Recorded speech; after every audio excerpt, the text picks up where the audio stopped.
క్రీస్తునందు ప్రియులైన ప్రతి ఒక్కరికి మన రక్షకుడైన యేసయ్య నామములో శుభాభివందనాలు తెలియజేస్తూ దేవుని వాక్యాన్ని ధ్యానించుట కొరకు మరొకసారి ప్రేమతో ఆహ్వానిస్తూ ఉన్నాను. రూతు గ్రంథాన్ని మనం ధ్యానం చేస్తున్నాం. రూతు గ్రంథం 1వ అధ్యాయం 18వ వచనం. తనతో కూడా వచ్చుటకు ఆమెకు మనస్సు కుదిరినదని నయోమి తెలుసుకున్నప్పుడు అందును గూర్చి ఆమెతో మాట్లాడుట మానెను. కనుక వారిద్దరూ బెత్లెహేమునకు వచ్చు వరకు ప్రయాణము చేసిరి.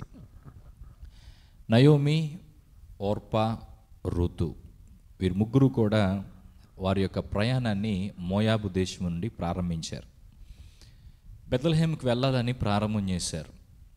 మధ్యలో నయోమి తన కోడళ్ళిద్దరితో కూడా మాట్లాడుతూ, మీరు నాతో రావడం అంత మంచిది కాదు, మీరు తిరిగి మీ ఇంటికి వెళ్ళండి, మీ అమ్మ వాళ్ళ దగ్గరికి వెళ్ళండి, మరలా వివాహాలు చేసుకోండి, చక్కగా కుటుంబాలను కలిగి ఉండండి అని చెప్పి వారిని నిరుత్సాహపరిచే విధంగా, తిరిగి ఇంటికి పంపించే విధంగా ఆవిడ మాట్లాడింది.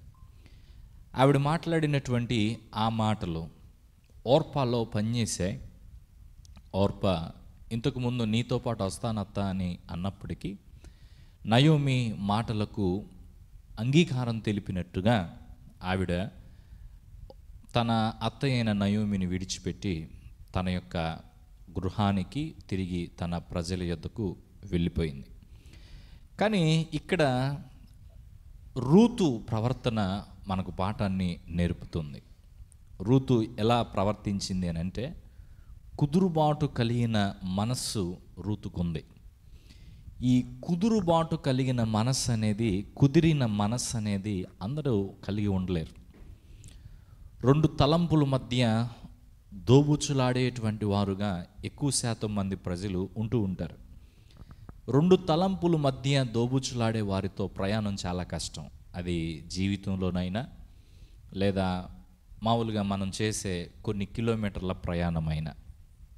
ఎందుకంటే రెండు తలంపులు కలిగిన వారు, రెండు మనస్సులు కలిగిన వారు, రెండు నాలుకలు కలిగిన వారుగా ఉంటారు. అంటే వీళ్ళ వ్యవహారం ఎలా ఉంటుందంటే, ముందు కావాలంటారు, తర్వాత వద్దంటారు. ఏం చేయాలో అర్థం కాదు. ముందు మాట తీసుకోవాలో అర్థం కాదు, తర్వాత మాట తీసుకోవాలో కూడా అర్థం కాదు. ఓర్పా, నయోమి, రూతు ముగ్గురు కూడా ప్రయాణం చేయటానికి వీరు మొదట నిర్ణయించుకున్నప్పటికీ ఓర్పా నిర్ణయం కొద్దిసేపటికి మారిపోయింది. అత్త మాటలు ఆమెను ప్రేరేపించాయి. ఆమె యొక్క నిర్ణయాన్ని, భవిష్యత్తును, గమ్యాన్ని మార్చేశాయి. ఇంతకుముందు ఆవిడ ఏమనుకుందో అది చేయటానికి బదులుగా ఇంకేదో చేసే విధంగా మారిపోయింది. మొదట వస్తానన్నది ఇప్పుడు మనసు మార్చుకొని అత్తని విడిచిపెట్టి వెళ్ళిపోయింది. ఆమె వెళ్ళిపోయిన తర్వాత ఇప్పుడు రూతు వంతు మిగిలింది. రూతు ఏం చేయాలి? అత్తమాటను పరిగణలోకి తీసుకోవాలా, లేదా తోడి కోడలు చేసినట్టుగా చేయాలా? చాలాసార్లు మనం కూడా రూతు ఉన్నటువంటి సందిగ్ధంలో ఉంటాం. పెద్దవాళ్ళు ఒక రకంగా మనతో చెప్తా ఉంటారు, మన వయసులో ఉన్నటువంటి వారు ఇంకొక రకంగా ప్రవర్తిస్తూ ఉంటారు. ఇప్పుడు వీటిల్లో ఏది సరైందో మన మనసు ఇంకొకటి కోరుకుంటూ ఉంటుంది. ఏది మనం నిర్ణయించుకోవాలో అర్థం కాని పరిస్థితిలో ఉంటాం. మన వయసులో ఉన్నటువంటి వారందరూ ఓర్పాలాగా వారి ఇష్టానికి వారు ప్రవర్తిస్తూ, బాధ్యత లేకుండా దేవునికి కోపం రేపే విధంగా జీవిస్తున్నప్పుడు మనకు కూడా అనిపించింది, నేను ఎందుకు అట్లా ఉండకూడదు, వాళ్ళు అలాగున్నారు, వీళ్ళు అలాగున్నారు, నేనెందుకు ఇంకొక రకంగా ఉండాలి, వాళ్ళే అలాగుంటే నేను ఇలా ఎందుకు ఉండాలి అని మన అంతరంగంలో మనం ప్రేరేపించబడి, కొన్నిసార్లు నయోమి లాంటి వారి చేత ప్రేరేపించబడి దారి తప్పిపోవటానికి అవకాశాలు ఉన్నాయి. అయితే అలాంటి పరిస్థితులు వస్తే ఏం చేయాలో రూతు మనకు నేర్పుతుంది. ఓర్పా విడిచిపెట్టిపోయిన తర్వాత ఇప్పుడు కొత్త పాట అందుకుంది అత్త. ఇప్పుడు దాకేమో మీరు మళ్ళీ మీ ఇంటికి వెళ్ళండి, వివాహాలు చేసుకోండి, కుటుంబాలు కలిగి ఉండండి అని చెప్పినటువంటి నయోమి ఇప్పుడు ఓర్పా విడిచిపెట్టిపోయిన తర్వాత మాట్లాడుతున్న మాటలు ఏమంటుందంటే, నీ తోడి కోడలు వెళ్ళిపోయింది కదా, నీ సంగతి ఏంటి అని రూతును వాళ్ళ తోడికోడలు వైపు చూపిస్తూ, ఓర్పా వైపు చూపిస్తూ మాట్లాడడం ప్రారంభించింది. అయితే ఇలా అత్త అడిగినప్పుడు కుదురుబాటు మనసు కలిగినటువంటి రూతు చాలా చక్కని ప్రత్యుత్తరం ఇచ్చింది. ఆవిడన్న మాటలు గమనిస్తే, అత్త, నా వెంబడి రావద్దని కానీ నన్ను విడిచిపెట్టమని కానీ నువ్వు చెప్పొద్దు. నువ్వు వెళ్ళే చోటికి నేను వస్తాను, నువ్వు ఉన్న చోటే నేను కూడా ఉంటాను. నువ్వు ఏ ప్రజలను నీ ప్రజలు అనుకుంటున్నావో వాళ్ళే నా ప్రజలు కూడా. నువ్వు ఏ దేవుణ్ణి ఆరాధిస్తున్నావో నేను కూడా ఆ దేవుణ్ణి ఆరాధిస్తాను. నువ్వు చనిపోయిన చోటే నేను కూడా చనిపోతాను. నువ్వు పాతి పెట్టబడిన చోటే నేను కూడా పాతి పెట్టబడతాను. మరణం తప్ప నిన్ను నన్ను ఇంకేది కూడా వేరు చేయదు. ఒకవేళ మరణం తప్ప నిన్ను నన్ను ఇంకేదైనా వేరు చేస్తే దేవుడు నాకు కీడు చేస్తాడు అని గట్టిగా ఆమెకు బదిలించింది. రూతు చెప్పినటువంటి ఈ సమాధానంలో, రూతు ఇచ్చిన ఈ బదుల్లో ఆమె యొక్క నిర్ణయం ఎంత బలిష్టంగా ఉందో మనకు అర్థమవుతుంది. అంటే ఎంత గట్టిగా ఆమె తీర్మానం చేసుకుంది. తన అత్తను విడిచిపెట్టకూడదు.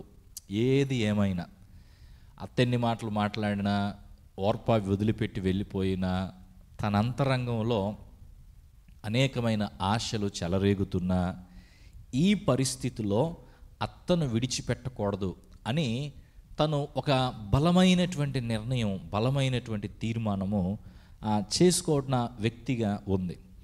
రూతు ఈ మాటలు చెప్పిన తర్వాత నయోమి ఇక రూతును తొందర పెట్టలేదు. తనను విడిచిపెట్టమని చెప్పడం మానేసింది. ఈ మాటలు వింటుండగా మనం నేర్చుకోవాల్సిన విషయం ఏంటంటే, మన జీవితాల్లో మనము ఊగిసలాడే జీవితాలు ఏమాత్రము కలిగి ఉండకూడదు. కాసేపు ఒక రకంగా, ఇంకొద్దిసేపు మరొక రకంగా ప్రవర్తించేటువంటి జీవితాలు మనం కలిగి ఉండకూడదు. చెడ్డ మాదిరిని అనుసరించేటువంటి వారంగా మనం ఉండకూడదు. ఓర్పా లాంటి వారు చూపించే మాదిరిని మనము ఏమాత్రం అనుసరించకూడదు. కుదురుబాటు కలిగినటువంటి మనసు మనం కలిగి ఉండాలి.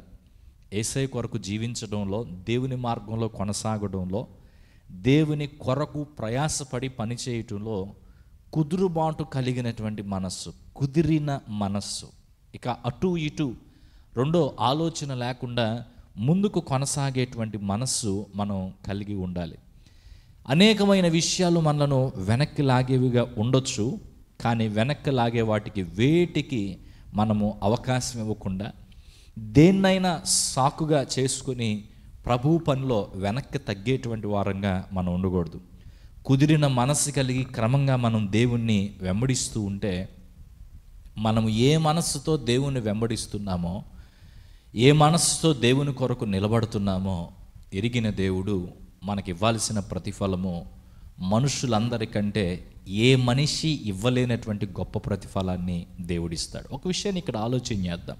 ఓర్పా నిజంగా తన గురించి ఆలోచించుకొని వెళ్ళిపోయింది, నయోమి గురించి ఆలోచించలేకపోయింది.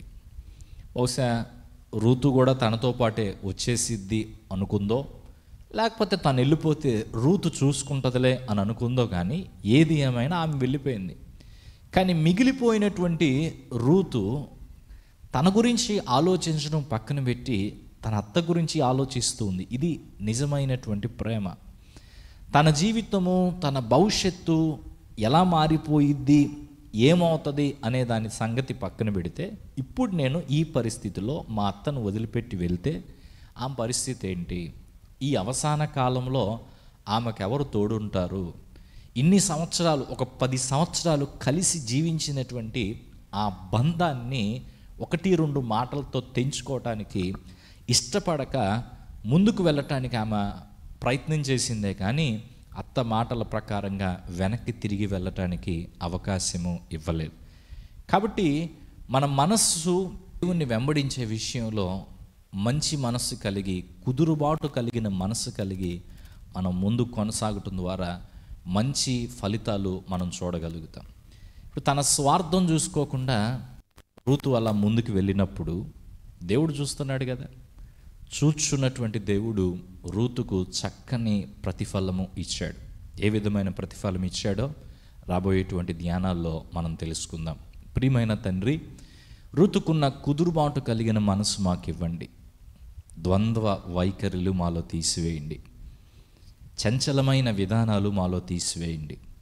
చంచలమైన విధానాలకి ఏం కారణమవుతున్నాయో వాటిని జయించే కృప మాకు ఇవ్వండి.